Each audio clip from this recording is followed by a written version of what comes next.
Welcome to Samba Samba. Enjoy the video. Start now, hold your right hand open and align 3 fingers roughly orthogonal. You point the thumb in the direction of current because conventional current is positive charge motion. That choice matters. Next, rotate your wrist so the index finger points in the velocity or field direction you need to compare. Make sure it's flat and straight. Once done, naturally the middle finger will stand perpendicular. That's the predicted magnetic force. Practice once or twice to lock the geometry in your mind. Now apply the rule to real cases. For a current-carrying wire in a magnetic field, point your thumb along the current, set your index to the magnetic field, your middle finger shows the force on the wire. For a single moving positive charge, treat the thumb as velocity, index as B, and middle as force.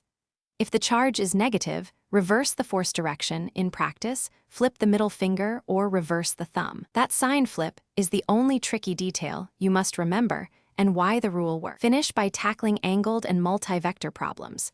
Decompose any non-orthogonal field into components, apply the right-hand rule to each component, then add vector results.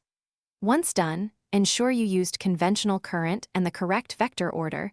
The rule corresponds to the cross-product direction, which is non-commutative, so order matters. If results disagree, re-evaluate sign conventions and whether you used a right hand. Often the error is a flipped finger or swapped vectors. Keep practicing for fluency. Thanks for watching. Consider subscribing if we helped you.